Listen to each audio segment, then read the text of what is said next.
ચાલો મિત્રો, ભૂરા કાકા આવી ગયા છે ગામની સીમમાં ને સીમમાં જો આ હાથી જેવડું મશીન રહ્યું ને, હાથી જેવડું મશીન, એમાં બે ભાઈ બેઠા છે ને બે ભાઈ બેઠા બેઠા છે ને ઘઉં વાઢે છે. ઘઉં નથી વાઢતા, ઘઉં કાઢે છે. આ ભાઈ રહ્યા ને એ ભાઈ ના જ ઘઉં છે.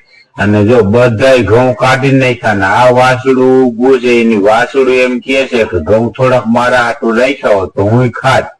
અને જો આ કઈક લીલું વાયુ છે ને એ લગભગ ઓલી વાસળી હાથું જ વાયુ છે. તો કઈ વાંધો ને, હાલો વાસળી બેન તમને ઘઉં ખાવા નહીં મળે પણ તમને લીલું ખવડાવશું.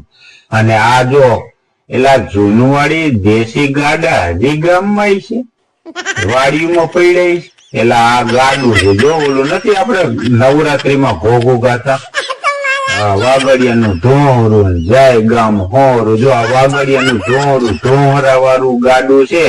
અને આ છે ને વાડી વિસ્તાર ની અંદર આજ ભૂરા કાકા ની મોજ આવી જ થવાની છે. જો છે ને ગાડું ઓરિજિનલ હો, વાહ ભાઈ વાહ, ભૂરા કાકા ના ગામ નું છે આ બધું. અને જો આ મોટા મોટા પોયદરા કેમ અહીંયા રાખાય છે? પોયદરા નથી ભૂરા કાકા, ચશ્મા ફેરો સાણા થાયપા છે. અને જુઓ આ ખેડૂત લોકોની મોજ જુઓ તમે, હિંચકો કેવો બાંધ્યો, હિંચકો ભાઈ ભાઈ, વાહ ભાઈ વાહ. હિંચકો નથી પણ કે આપણે ઓલા ભાઈ ને જ પૂછી જોઈએ શું છે. લગભગ ખાઈટ બનાવી છે અમારા ગામડામાં. હા, ખાઈટ જ છે. જુઓ આ ભાઈ ને આપણે પૂછી જોયું કે ભાઈ તમારા ખાઈટ બાંધી છે?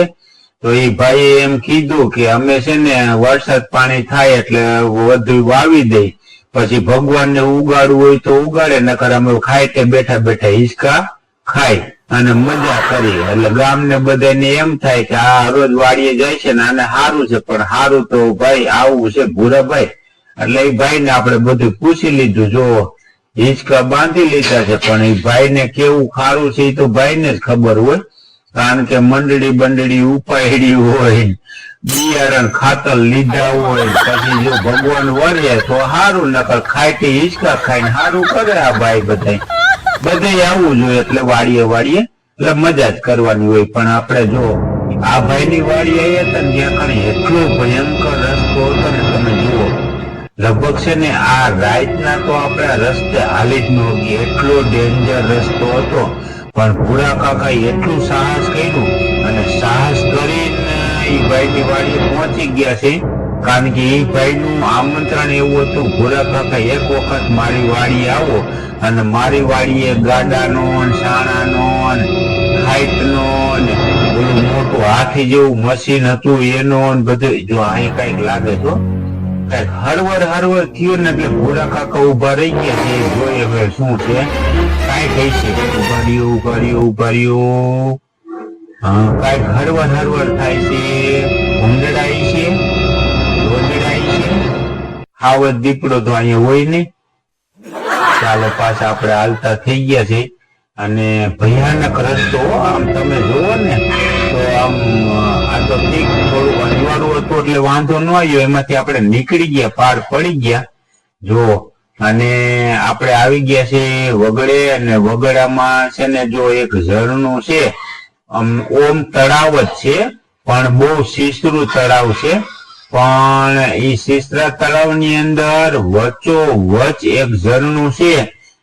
મિત્રો આ ઝરણાની અંદર ઓલા વાડી વાળા ભાઈ એમ કેતા હતા કે ભૂરા કાકા આ ઝરણાની અંદર ઉનાળામાં ગમે તેટલું પાણી આમાંથી ખેંચો ને તો પાણી સુકાતું નથી. એટલે આમાં કઈક ચમત્કાર હશે, પણ હવે કઈ વાંધો નહીં, બીજા કોઈને કઈ નથી પડી તો આપણને શું પડી હોય. કઈ વાંધો નહીં, આપણે પણ ઝરણું જોઈને પછી આગળ વહી જાય. જુઓ સાવ સૂકું છે, ચારે બાજુ સૂકું, વચારે આટલું ઝરણું ભરેલું છે. એટલે કઈ ચમત્કાર છે, ગંગાજી છે કે જમનાજી છે, સરસ્વતી, નર્મદા જે હોય તે, કઈ વાંધો નહીં. અને આ વાડી વાળા ભાઈ એમ કેતા હતા કે આ મેં જે ઝૂંપડી બનાવી ની ઝૂંપડીમાં અમે રહી નથી શકતા અને એની અંદર ભૂત છે, જાતા નહીં.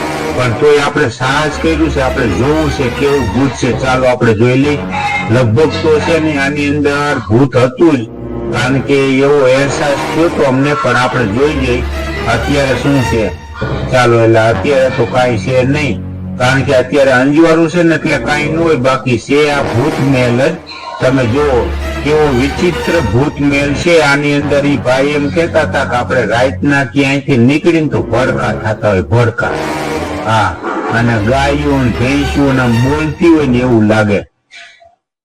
પણ ગાયું ભેંસી બોલતી હોય તો એનો તબેલો નહીં હોય ને, એવું લીધે કાંઈ વાંધો ના. હાલો નીકળી ગયા આપણે ગામ બાજુ, અને વાડીની શેર કરી લીધી. ની ભાઈની વાડીએ ગયા, આપણે આમંત્રણ હતું એટલે, અને એનો હાઈ ક્લાસ આપણે વિડીયો બનાવી લીધો. ભૂરા કાકાની મોજમાં મોજે જોઈ વગડામાંથી નીકળી ગયા છે, અને આજે આનંદ જ કર્યો છે. આજે આપણે બ્લોક ટાઈપનો કોમેડી વિડીયો બનાવ્યો છે મિત્રો, અને હું તમને જોવા નથી મળ્યો તો માફ કરજો, સબસ્ક્રાઇબ કરજો, શેર કરજો.